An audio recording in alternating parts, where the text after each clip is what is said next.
गृहस्थ का सबसे बड़ा परम धर्म क्या है? भगवान बोल रहे हैं भागवत के अंदर, जिन घरों में लड़ाई ज्यादा होती है उनको ये श्लोक याद कर लेना चाहिए। पति पत्नी के बीच में ज्यादा तालमेल नहीं बैठ रहा हो तो उनको ये श्लोक याद करना चाहिए और इस श्लोक की एक माला रोज कर लेनी चाहिए। ठाकुर जी कह रहे हैं, अयम ही परमो लाभो ग्रहेशो ग्रह मेधिना यन्नरमिर्नीयते याम प्रियया भीरु भामिनी। हे भामिनी, गृहस्थ का सबसे बड़ा परम धर्म यही है। पति देव जाते हैं सुबह कमाने के लिए, शाम को लौट करके आते हैं और श्रीमती जी मुस्कुरा करके दो प्रेम के शब्द बोल दे तो दिन भर की सारी थकान खत्म। और पता चले कि देवी जी पहले से ही मुंह फुला करके बैठी हैं घर में। एक तो पति देव की खोपड़ी में बाहर की टेंशन और फिर आकर के घर की टेंशन। घर में घरवाली ना हो तो घर खाने को दौड़े और घर में घरवाली हो तो फिर घरवाली।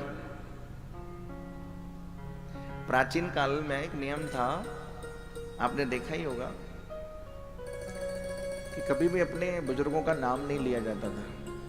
अपने बड़ों का, अपने आदर्श का, अपने माता पिता का नाम कोई नहीं लेता था। यहाँ तक तो ऐसे ऐसे महाराज उदाहरण मिलते हैं, अगर कीर्तन में भी अपने घर वालों का नाम आ जाए तो जब नाम आ रहा है तो चुप हो जाते थे वैष्णव। अभी से अगर 10-15 साल पीछे आप चले जाएं तब भी ऐसा नहीं था। हाँ, पिछले 10 साल से समाज में कुछ ऐसा दिख रहा है बहुत ज्यादा, और अभी तो होता ही जा रहा है। प्राचीन काल में कोई किसी का नाम नहीं लेता था। एक बात तो विनोद की है पर है बड़ी सच्ची। एक कोई नई बहू आई ब्याह करके अपने ससुराल। अब नई बहू तो नई बहू होती है, आई बहू भी ये सोचती है कि कुछ दिन सेवा कर लेती हूँ, बाद में तो मुझे करनी नहीं है। और सास भी ये सोच लेती है कि जब तक कर रही है करा लूं, बाद में तो तू करेगी नहीं, मुझे पता है। सास भी कभी कभी भूल जाती है कि सास भी कभी बहू थी। सास ने बहू से कहा, जाओ बहू रानी चाय बना के लाओ। अब गई चाय बनाने, अकस्मात दूध फट गया। सास ने कहा, चाय क्यों नहीं बनाई? बोले, माता जी दूध फट गए। तो फटकार दिया बहू रानी को, खबरदार आज के बाद दूध का नाम लिया तो। बोले, क्यों? दूधनाथ सिंह तेरे ससुर का नाम है। चुप हो गई, मौन, बोली नहीं कुछ भी। अब फिर किसी दिन ऐसा ही हो गया, घर में आए अतिथि, सासू माँ ने कहा जाओ चाय बना के लाओ, अब फिर दूध फट गया। सासू माँ ने आकर के फिर रसोई में कहा, तूने चाय नहीं बनाई?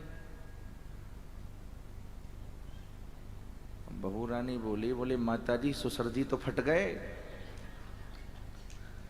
चाय कहां से बने? देखो, यद्यपि बात विनोद की, लेकिन कुछ समय पहले तक ऐसा दिखता था समाज में कि हम अपने बड़ों का नाम नहीं लेते थे, बुजुर्गों का नाम नहीं लेते थे, पत्नी भी पति का नाम नहीं लेती थी। और अब तो क्या कहूं, ठाकुर जी यहाँ गृहस्थ लीला में बता रहे हैं, अयम ही परमो लाभो ग्रहेशु ग्रह मेधिनाम यन्नर मैरनी यति याम प्रियया भीरु भामिनी। गृहस्थ का सबसे बड़ा परम धर्म यह है कि बाहर की बात तो घर में नहीं आए और घर की बात बाहर नहीं जाए। श्रीमान जी भी यदि बाहर से आ रहे हैं तो बाहर की बात बाहर छोड़ करके आओ, और घर से जब बाहर जा रहे हैं तो घर की बात घर में ही रहने दो। तालमेल जो नहीं बैठ पाता उसमें कहीं ना कहीं हमारा ईगो ही हर्ट करता है।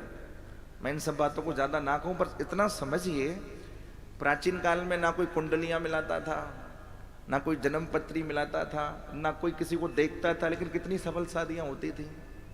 आज सब कुछ मिलाया जाता है, सब कुछ देखा जाता है, उसके बावजूद भी विफल शादियां हो रही हैं। क्यों? इसमें दोष किसी का नहीं है, ना कुंडली का दोष है, ना जन्म पत्री का दोष है, बस हमारा ही दोष है कि हम अपने आप को जब बहुत ज्यादा पढ़ा लिखा समझने लगते हैं और जब अपने आप को सेट नहीं कर पाते तो कहीं ना कहीं हमें ही दुख भोगना पड़ता है।